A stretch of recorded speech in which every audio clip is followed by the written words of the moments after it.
This is Force for Hire, a deep dive into private military contracting and how it's transforming the battlefield. I'm Michelle Harvin. And I'm Desmond Ferris. We've spent much of this season talking about security contracting on land, but there are vast amounts of ships traveling on our oceans that also need protection. In fact, over 80% of the world's trade is transported by sea. Most maritime security is done for private or commercial enterprises, but many of those who go into the field have a military background. And recently, we've seen just how important maritime security can be. This is the British warship Foxtrot 236. I am in vicinity of an internationally recognised strait with a merchant vessel in my vicinity conducting transit passage. On July 19th, a British oil tanker was seized by the Iranian Revolutionary Guard near the Strait of Hormuz, a key trade route. It was the most recent escalation in a series of attacks in the Gulf of Oman. And shipping companies have started looking to private security as these tensions continue to rise. The last time maritime security had this sort of international spotlight was during the height of Somalia piracy, when pirates armed with AK-47s and rocket-propelled grenades hijacked merchant ships. But protecting against a state, such as the Iranian Revolutionary Guard, is quite different than combating pirates. And the industry has evolved massively since the early 2000s with Somalia piracy, which, by the way, hasn't completely gone away. So what does maritime security look like today? And how did it get there? We brought in Peter Cook, a former Royal Marines officer and former CEO of the Security Association for the Maritime Industry. Today, he's the co-founder of PCA Maritime and a visiting lecturer on maritime security subjects. And stay tuned for after our conversation. We'll be talking with a former maritime security guard to discuss what life is like on the job. We started the conversation with Peter talking about how maritime security works. You have governments, you have private shipping companies, and then you have security companies. Yep. How are they all working together? Are they? Yes, they are. But it took a while for it to resolve itself.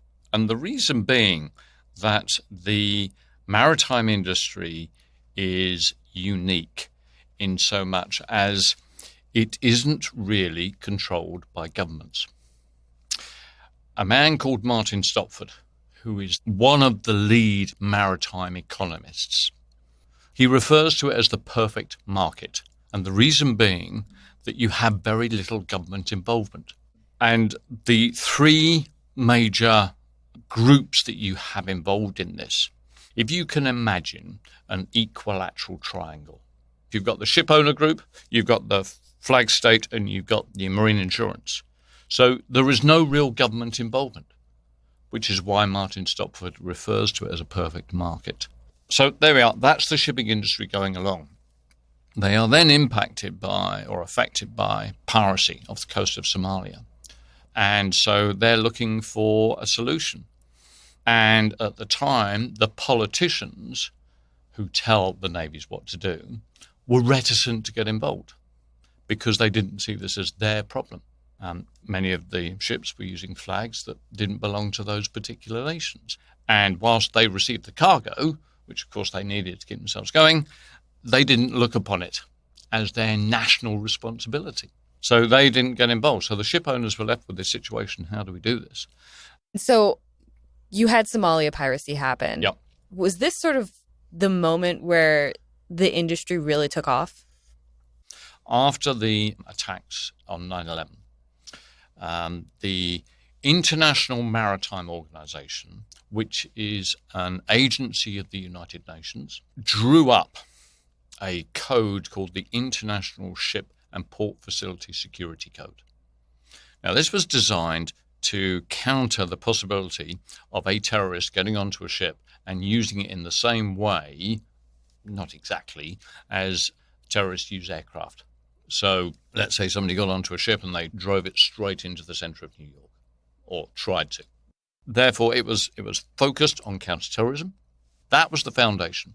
Piracy came along, and many of the companies that have been doing the instruction also said, well, actually, we understand the shipping industry. We've got clients who are now asking for some form of protection.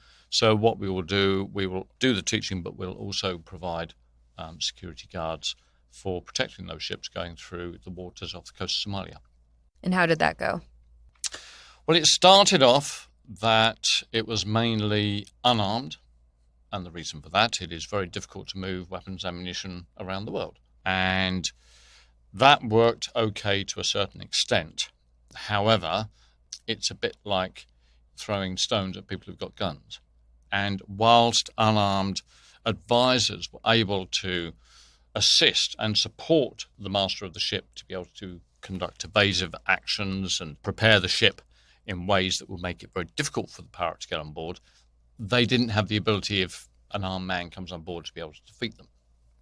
And so therefore, as time went on and the pirates became wise to tactics that were being used by the ships but were still able to take them over, it became inevitable that the only way that you can protect yourself is by having armed guards on board ships. And so that was really how it evolved and how it developed.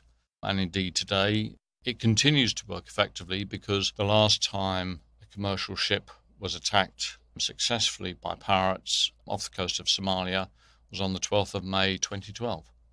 And you mentioned that it's difficult to transport weapons across seas. Can you explain why that is and how that leads to challenges for private security companies? Yeah, absolutely. Well, it's not very easy to be able to fly weapons by commercial air around the place. So therefore, there are challenges. And so a number of, let's say, entrepreneurs came up with the idea, well, what we'll do, we'll get ourselves a vessel, we'll put it into international waters so that the weapons can either be embarked or disembarked to that vessel, and the security guards can be accommodated as well. So you had these floating armories at various points where you want the guards to either embark or disembark. And, it does work. It does work. Because we're going into different jurisdictions, do the regulations then change? Do how these PMCs operate change? If you're in one area, are you allowed to be armed? And then if you're in another, you're not? How does that work? Each country has territorial water. And that territorial water starts from effectively the low water mark, 12 nautical miles out from the coast. Once you get beyond that 12-mile limit, you are on the high seas. So you're not under the jurisdiction of that nation. You are then under the total jurisdiction of the flag. So if it's a Panamanian flagship or a Marshall Island flagship or a Liberian flagship, you are then under effectively the jurisdiction of the country of the flag, which is very different. And if the country that you're working to, say, for instance, the United Arab Emirates, they will not allow weapons to be in their territorial waters, which is why when many ships are going to the Middle East, they have to have the floating armories so that men can be disembarked and embarked in international waters, which means that that's all perfectly legal and can be done. So effectively, you could leave one place under one law. Yes. 12 nautical miles out, now under a different law. Yes. And then once you get closer to your destination, now you're under a completely different law. Yes. That's got to be a headache for planning. Exactly. So there are a whole load of challenges that have to be looked through and sorted out, which is really why floating armories came about, because that allowed you to get around that particular problem. Going back to sort of how all these organizations, how all these sort of powers work together, are we seeing the Navy and commercial shipping ever work together? What we saw, the navies of different countries work together in an unprecedented fashion. You had 3 naval task forces, one led by the US, one led by NATO, one led by the European Union, and together they coordinated all their activities. However, there were only a certain number of warships there, and the area of sea was 2.6 million square miles, which is a lot of water. So whilst they could do a lot, they couldn't dominate that area. So therefore, that's one of the main reasons why shipping companies turned to private security. But there was also a lot of cooperation between the navies and the commercial shipping industry, because I think I would be right in saying that every navy, the reason why they were established in the first place is to protect trade. So that is what it's all about. And therefore, the customer is the commercial shipping industry. And I think also that the navies that were working there understood that the private armed guards were a very, very important element to this.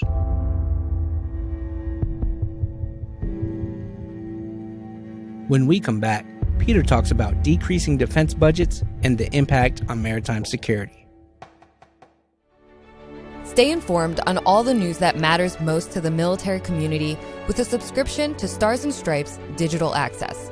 As a subscriber, you'll enjoy unlimited access to the Stripes.com website and our Stars and Stripes mobile apps, updated 24/7 by reporters stationed at military bases around the globe. Subscribe today and enter the promo code PODCAST when signing up for a yearly subscription and receive 50% off your first year. Get exclusive access to special features, interactive articles, award-winning photography, and more. Visit stripes.com/digital and enter the promo code PODCAST to subscribe today.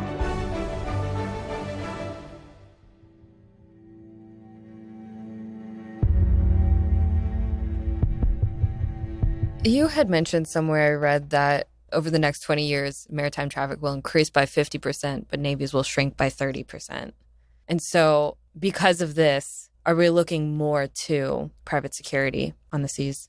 I think defense budgets, by and large, around the world are shrinking, certainly in the Western world. And there are fewer warships now. And even though the United States Navy is the biggest navy in the world, the number of ships that they're actually building means that the size of the navy is going to continue to decrease.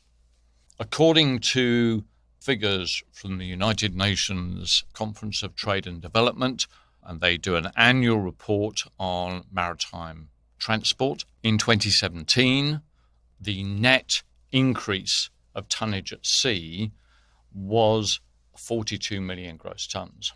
Now, what that means in reality is that was equivalent to 420 US aircraft carriers, which is quite a lot.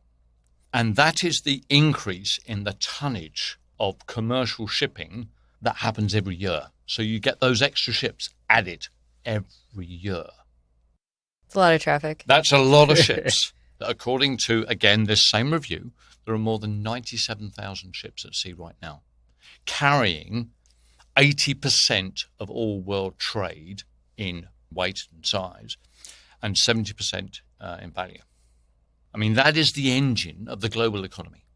So you take it away and nobody gets anything. There's a French diplomat that I was talking to some years ago, put it very nicely. She said, no shipping, no shopping. And that's exactly the case. And I think that what we need to understand is that it is crucial, absolutely crucial. I mean, you can't overemphasize it. This has got to be looked after. It's got to be managed, because otherwise the world economy comes to a grinding halt.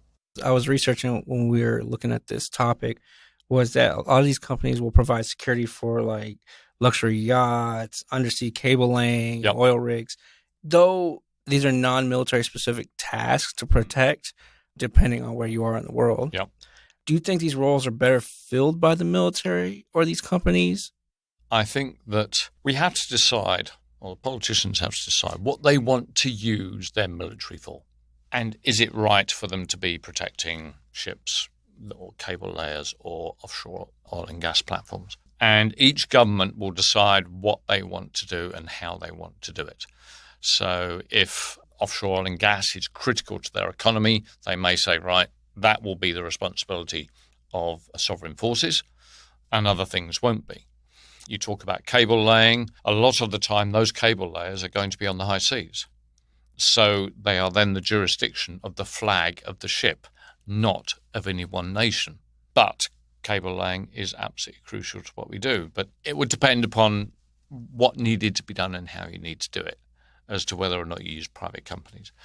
So I think that it is largely down to the governments deciding what they want to do and how they want to use their armed forces. But I do think that there are particular situations and circumstances in which private companies are able to fulfill the role more effectively than armed forces. Who are we mainly seeing as maritime security contractors? What do they typically look like? It used to be former servicemen. When it started, as far as the UK firms were concerned, it was a lot of former Royal Marines. As far as the US firms were concerned, it was a lot of guys who had been in the Marines or were former SEALs. Clearly, those are very well-trained specialist individuals who rightly demand to be paid a decent wage. And the ship owners looked at this, and over a period of time, they have pushed the rate down and down and down, which means that effectively these guys have priced themselves out of the market. So therefore, the majority of the security guards now, maybe the team leader would be a European or an American, but the guards or the majority of the team will probably come from one of the nations that it's cheaper to employ people from. And what do you think the greatest threats from now moving forward into the future? I think there are a number of threats that are coming forward. First of all, piracy, we haven't got rid of it. It is still there. It is still a threat. There are 4 areas currently where piracy is being conducted. There is an increasing level of piracy off the coast of Central America and the northern part of South America and in the Caribbean, which isn't really talked about very much. Gulf of Guinea, so there are a lot of incidents going on there, and that's a particularly complicated area for countering piracy. The Northwest Indian Ocean off the coast of Somalia, it is quiet at the moment, but if things were to change, it could return quite easily. And the waters of Southeast Asia, the South China Sea, the Sulu Sea, the Celebes Sea, all of those areas. So that's piracy. I think we are going to see an increase in mass maritime migration. So you're going to have thousands of people trying to cross large areas of water in unseaworthy vessels, which will have its knock-on effect. Maritime terrorism, I don't think that we should forget about that in any shape or form. I think also what we've got at the moment with cybersecurity, especially on vessels and in ports, I think that that's going to require a lot more security work, because as vessels become more and more automated, they're going to be far more prone, and as ports become more automated, they're going to be prone. I think also with climate change, what we're going to see is we're going to see increasing sea levels. So coastal communities are going to be disrupted, and historically, if you disrupt coastal communities, they've got boats, they're going to turn to some form of crime, or a certain proportion of them are going to turn to some form of crime at sea, whether that be illegal fishing, whether it be smuggling, whether it be piracy, or whatever. So I think that there are a lot of things there, and I think that because we have decreasing naval forces, there's going to be a gap that emerges that has to be filled by something. And I think that as things move on and risks change and adapt, we are going to see a greater use of private maritime security companies in slightly different ways, not just armed guards on ships, but doing different things. Jason Franks is a former Royal Marines officer. He was a team leader for onboard security teams in the Indian Ocean and Somalia, and was part of a hijacked vessel response and hostage release team. Now he's a freelance maritime security consultant. We wanted to get his perspective on what life was like as a maritime security guard during the height of the Somali piracy, and how the industry has changed since then. You entered the industry when, around the time Somalia piracy became a huge threat. Can you sort of talk about what happened to the industry during this time? So no one really knew what was happening. The Somalis started to take these ships in lieu of payment, and it developed into a kind of actual hijacking situation. And they were able to take the ships, particularly off Somali coast, to Somalia areas and anchor them offshore, and then demand quite big ransoms. And the state infrastructure in Somalia wasn't able to cope with this. So they effectively were in this kind of lawless areas where they had autonomy to act as they wanted to. So this became a huge, it became a huge area for them to exploit, really. And no one was really able to stop them doing that. And once they realized they could do that, the piracy attacks went really, really, really up. And then when the realization became apparent that this is what was going on, they started to try and have some kind of defense against it. And so the maritime security companies were mushrooming everywhere. They were just literally starting getting people from the military and then put them on ships and guarding the ships to try and counteract this kind of threat. Because the Somalis are making so much money out of it, and it was millions. So it balanced itself. And then the insurance companies started to say, well, we're not going to guarantee your ship going through this passage unless it's got security on. So then that increased the need for security, which was based around the insurance companies. So it became very, very busy. They play a big role in the whole security ecosystem. Is that right?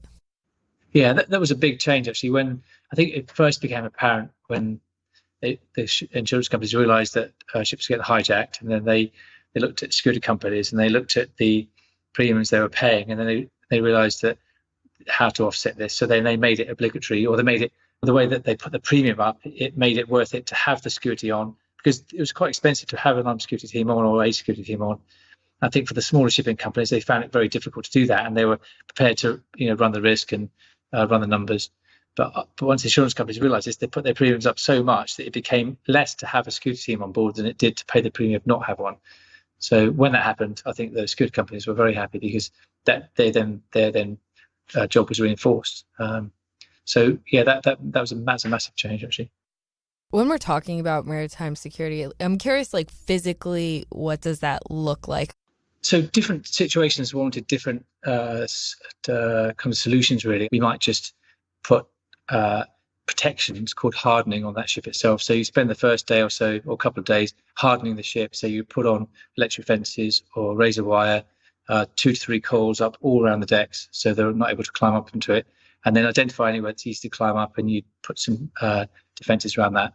And then on the bridge wings, where you might end up having to exchange fire, you put on sort of hardened steel and you cut some holes in it, some firing ports, and then protect the bridge from, we used to put something called RPG catches, because the Somalis were very comfortable firing RPGs at the bridges. So you put this mesh wiring in, which you used to use in Northern Ireland as what's called an RPG catcher. So it catches the grenade before it goes off, because it's an anti-tank weapon, so it needs to impact somewhere. And if you have a mesh thing, like a tennis court covering, it just catches it in there, it doesn't go off. Then we'd train the crew into how to be prepared for it. We'd have piracy alerts, how to manage it. We'd build them a citadel safe room. We'd identify a place in the ship which wasn't close to the bulkhead, so it wasn't close to outside walls, which was somewhere centered that they could all hide, and that could be effectively locked down. Because of lots of successful piracy attacks, the ship had managed to lock themselves into the citadel. What sort of advice would you give to people who would like to pursue a career in maritime security? Yeah, I don't know whether it's actually a kind of career-based thing, but I think you can certainly get work in it. I mean, most of my work has been, or work in that area, is freelance. It comes and goes. They need you, they don't need you.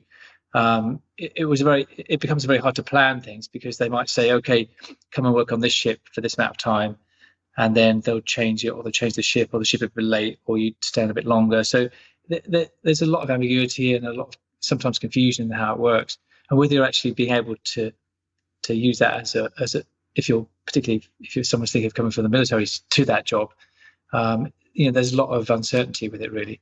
But I think in terms of a career prospect, it's something that you could certainly go into straight away. And I think the way we got changes with what's happening in the Gulf just now, I think that a lot of companies are starting to go back now and say, we need more security, we need protection. So I could see a change in that environment. Have you seen an uptick in maritime security needs since the attacks on the Gulf of Oman? I think there's a number of the local British companies are starting to get more demand. I think because the oil tankers and the ships that are going through the Straits of Hormuz are starting to worry about their own protection. And I think that had they had some kind of armed security, then there's a possibility that they won't get hijacked even by a state. So we might see some change. I think some companies are starting to request more, and some of the maritime security companies I've noticed are starting to try and recruit a bit more. I mean, I think it's always going to be there, and West Africa's busy only because they're not being hijacked, but they're just being attacked and robbed, and people things stolen. So having security on there is going to be there. So it's always going to be needed, and we send more and more stuff by sea. So yeah, I mean, it's definitely a field that's never going to go away, like any kind of security, really. Thanks to Peter Cook and Jason Franks for speaking with us for this episode. The audio exchange from the seized British vessel and Iranian Revolutionary Guard was obtained by Dryad Global. In the next episode, Johann Roth talks driving the Hell Run in Baghdad, being ambushed, and getting locked up.